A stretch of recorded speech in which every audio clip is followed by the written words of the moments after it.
established on the basis of its cultural otherness. It makes it the kind of mirror that reflects things back to us in a new light.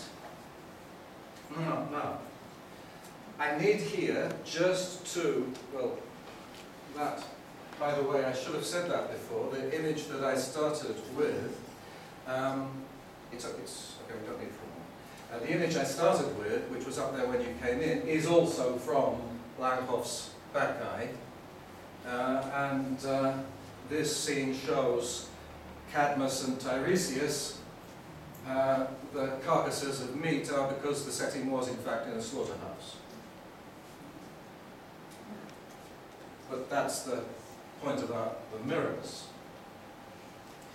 Now I need to take a little tour through some scholarship, sorry about this, quickly as I can, because what I'm saying about cultural otherness is reflected in the whole approach to Greek classical studies in the last 30 years or so. There's been more and more and more emphasis on the ways in which the ancient Greek world is very different, not just from our world, but from the way that it was imagined to be. The way, in fact, it had been appropriated for certain purposes. It's interesting to me that that emphasis on the big differences between the Greek world and the modern world, in classical scholarship in general, has coincided with the period in which Greek tragedy has become more and more and more popular and apparently relevant, therefore, in the modern theatre. The references that I'm going to give here, they'll be on a slide at the end. In a book by Graham Lee, which is an excellent book, Lee says, I'll read it from there, "I am not convinced that insights gained from modern productions should be allowed to control our understanding of ancient theatricality. In fact, my hope would be that an increased alertness to ancient theatricality may contribute to producing the challenges that modern productions of tragedy should bring to their audiences. There can be no doubt that Greek tragedy was a kind of performance that is substantially unfamiliar to us, and we stand to gain if its particularities are allowed to affect our own increasingly diverse sense of theatre." Now the point there that Lee is making is twofold. Firstly, we need to be alert to the differences of ancient Greek theatricality from our own, so that we don't misunderstand what ancient Greek theatricality was. That's first step. But once we've made that step, that can feed back into our modern practice in the theatre in productive ways. What does that mean, really, in practice? Well, I want to ask another question there. What's the difference between a challenge and a problem? There's another useful book by Simon Goldhill, who is very well known in studies around the theatre and performance culture in ancient Greece. His book is called How to Stage a Greek Tragedy. And it was written actually as a guide for the many companies, whether professional or amateur, who are staging Greek tragedies today. And Goldhill says, I haven't put this on a slide, he says, "The book highlights what I regard as the 6 most pressing problems facing any company that chooses to produce a Greek tragedy." Now, without saying what those problems are, because I don't really have the time to do so, why does he choose the word problems? Because he tends to assume that the play is relevant, already relevant, to the modern audience, and the problem only represents, therefore, a possible pitfall in communicating that relevance. If you don't solve the problem in production, you fail to communicate the relevance. But that is, for me, not quite good enough. So, I move on to a third book. If I had to recommend any book to you to open up, certainly not to close, but to open up the question of what is the essence of the relevance of Greek tragedy today, it would be this one, by Rush Rem from Stanford. Radical Theatre, Greek Tragedy in the Modern World, it's called. Interestingly, Rem is the most experienced of the 3 scholars I'm very briefly quoting here in practical theatre. He's a professional director and actor as well. All of them have some experience, but Rem has most experience in theatre. Like Goldhill, he takes a number of topics which are problematic, but he doesn't see them as problems, he sees them instead as challenges, and that's the key point.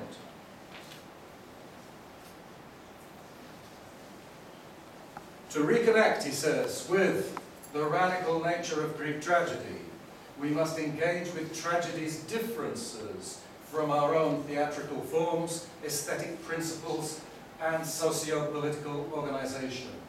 We must grapple with unfamiliar cultural assumptions and the peculiarities of foreign dramatic conventions in order to see our own society and its artificers from a new perspective. A little bit more concretely, precisely, but also enigmatically, he says, when it premiered in 1924, Eugene O'Neill's Desire Under the Elms dealt with the tragedy of misaligned love in a way that spoke to a 1920s American audience, intrigued as O'Neill was with Freud and his version of incest and Oedipal themes. We might describe the play as a successful adaptation of a Greek myth by a major American playwright. However, its very comprehensibility avoided the challenges that its model, Euripides' Hippolytus, might have posed for the same audience. Again, the same point, that somehow we've got to problematize the image which comes back to us of ourselves from the past, not let it be too easy. Now, I can't talk very much in the time available about what that might mean in practice, but I'm going to briefly talk about how it can affect one essential and very difficult aspect of Greek drama for modern performance. That is the chorus, the tragic chorus in particular. That's a huge topic in itself, so what I say is going to be partial and oversimplified. But I want to say some things just to indicate how the chorus is a challenge rather than a problem. That's all. Firstly, we ask, what is a chorus?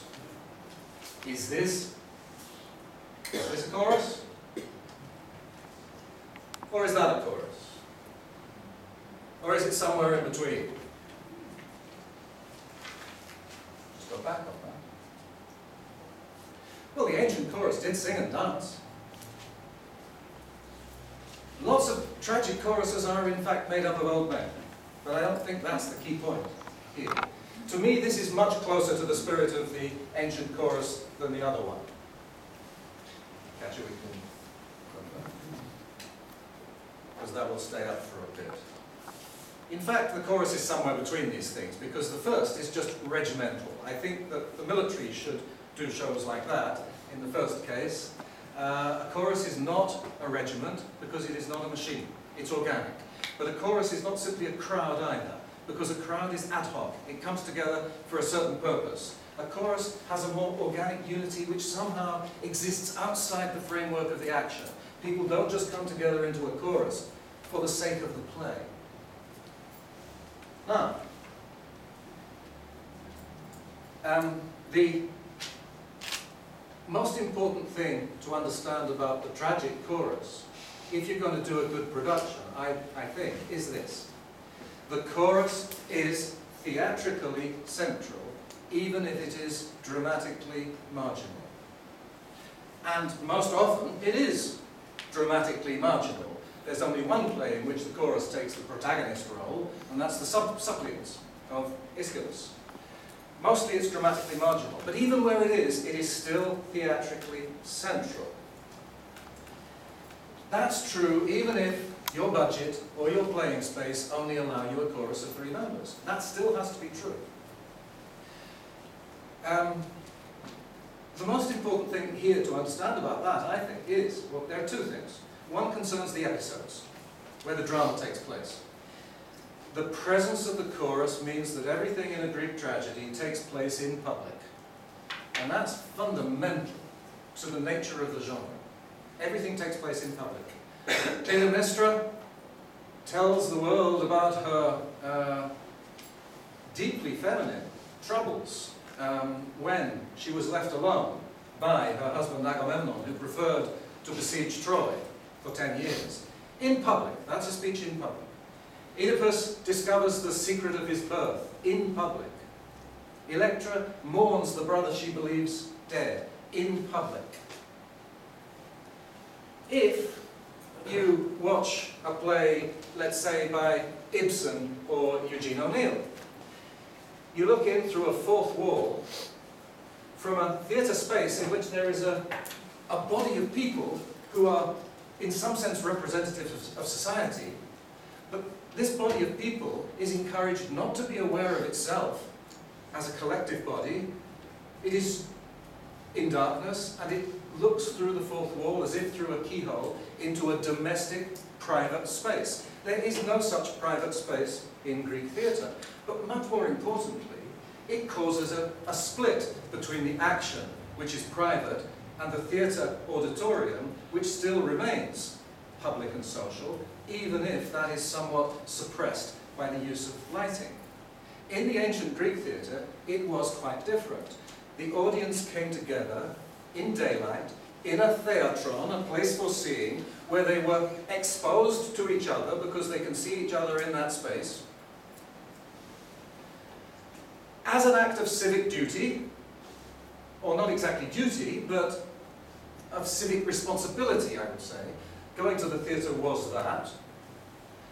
And they watched a play in which the action in the orchestra was continuous with the theatre, in the sense that the action on stage takes place in a public world. The whole thing is continuously public, whereas in the naturalistic theatre of an O'Neill or an Ibsen, there is a radical break between the two things.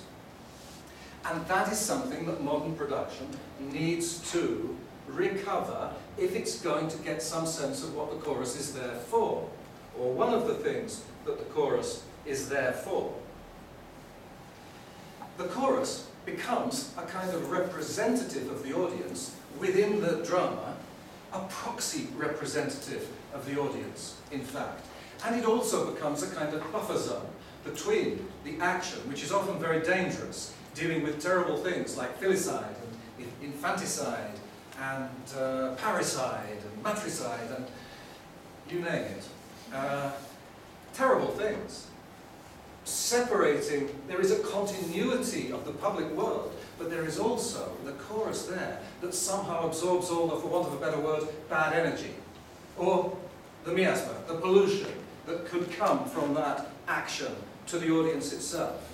This is all very different from the modern theatre, and it is something that the modern theatre can learn from.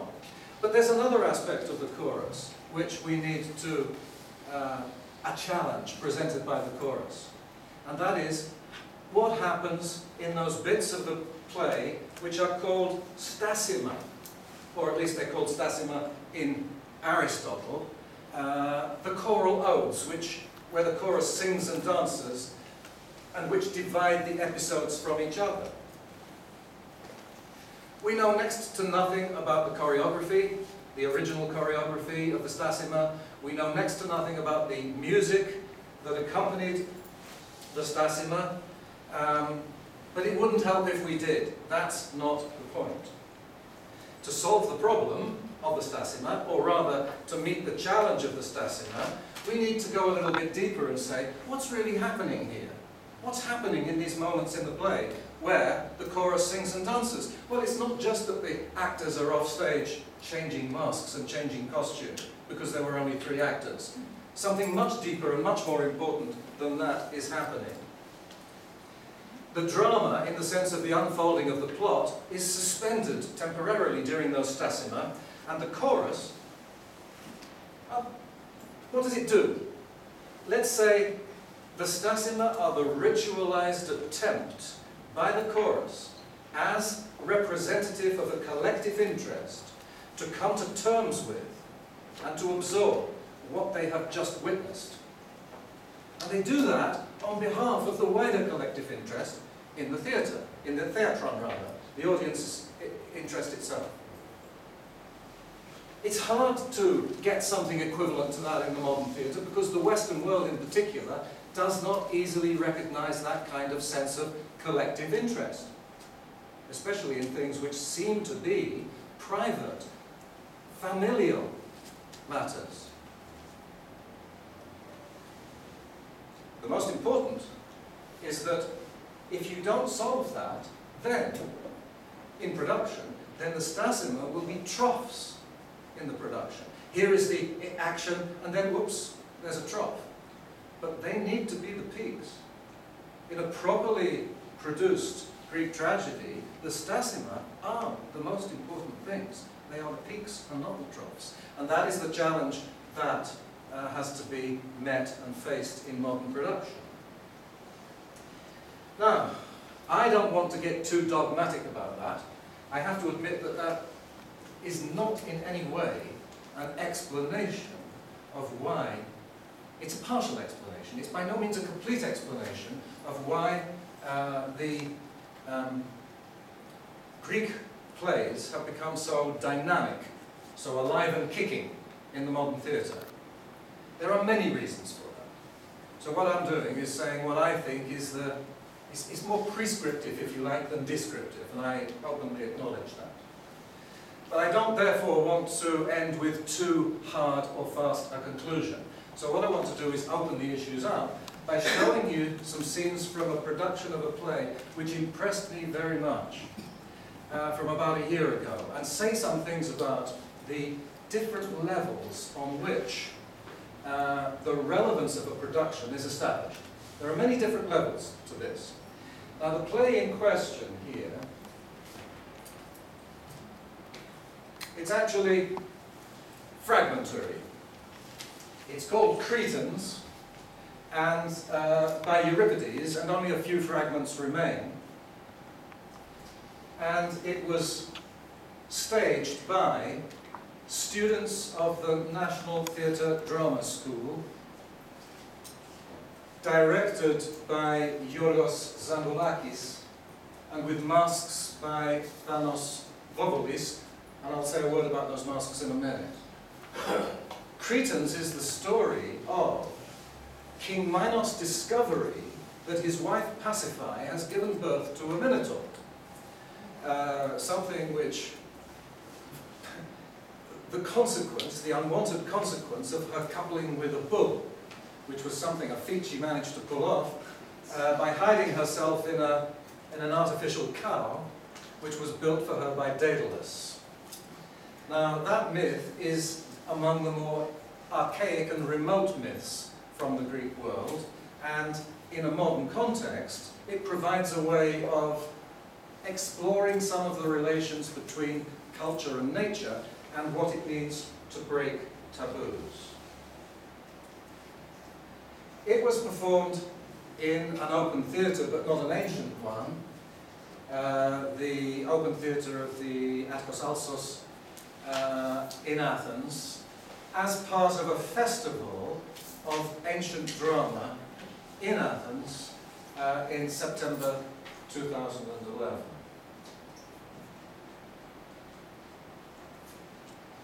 Now, as I said, the play was, or is, largely fragments.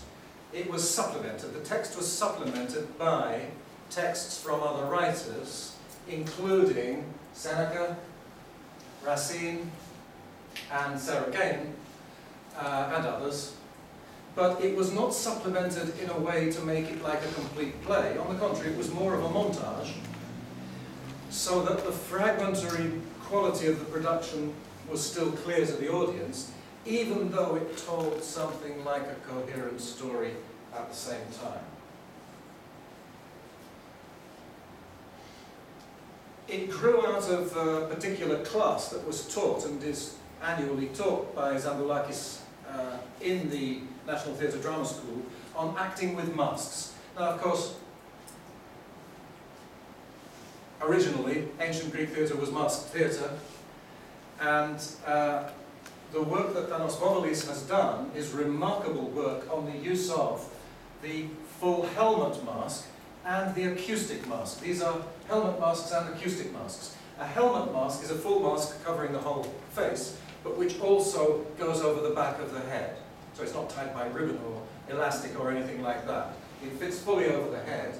And Vovelis has done a great deal of research on the acoustic properties of masks. Because normally you think a mask will cut out some of the sound of a voice. And how did that work in the great big theatres of ancient Greece? Well, it can work as a kind of amplifier. You can use the mask to create new kinds of resonance. And the voice can become very strange, but very powerful as well. Now, the actual chorus in the, as we know from the fragments of the play Cretans, is a male chorus, a chorus of priests. But like most drama classes, there's a preponderance of female performers, and so Zamboulakis had to use the many women in the troupe. How did he do that? Since there's only one female part in the story, which is Pasiphae herself, he created something he called Pasiphae's system. And I don't know why he chose that word exactly, but it's like an extension of Pasiphae in which 7 other performers act or take over part of the being of Pasiphae. And they actually function like a chorus in their collective presence on stage, even though they don't function like a chorus in the way they comment on the action. They don't comment on the action, in fact. But they extend the physical power of the presence of Pasiphae, and indeed Pasiphae is at the centre of this play from the point of view of this modern production. This also illustrates the choric nature of the system that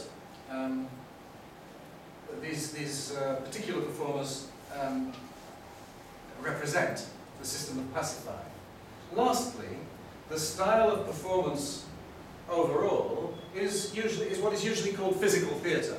Physical theatre, I drop a few names here really, it derives mainly from the work of Jerzy Grotowski from Poland and Jacques Lecoq from France in the second half of the 20th century, though it goes back to Artaud from earlier in the 20th century. And it is, as this image shows, an intense use of the body to communicate. And it seems to me that that is highly appropriate in a play which is really about the shackling of wild, aberrant, and female desire, because that's what this production was about.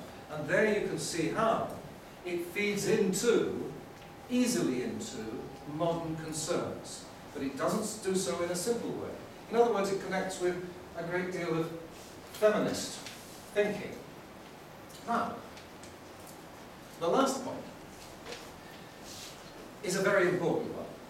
This performance was part of a festival, like I said, which was inaugurated, in fact, in August, September 2011, and it was an explicit attempt by the municipality of Athens to put on a lot of plays and a lot of other associated events in response to the economic, political and social crisis that is so seriously affecting Greece at the moment.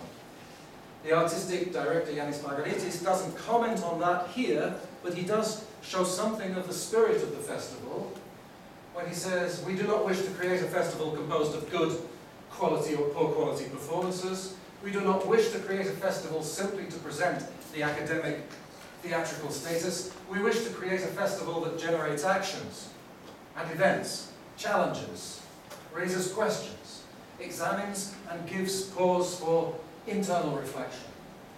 Parallel to the performances, the festival organizes seminars and symposia, aspiring on a second level to associate itself with every interesting idea and proposal coming from abroad, but also to present its own suggestions."